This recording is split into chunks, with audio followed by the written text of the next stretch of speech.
Uy, kayo ang Tagaytay guys. Guba yung kayo sila.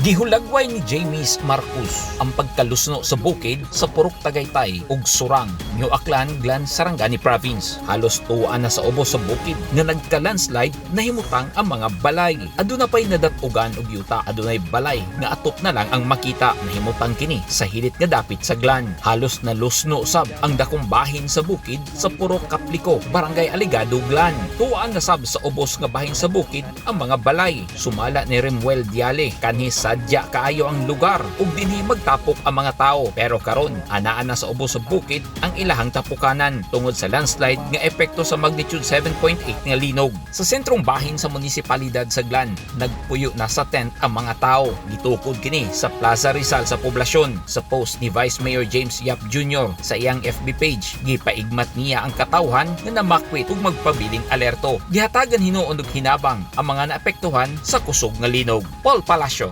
Newsline Philippines, stay safe!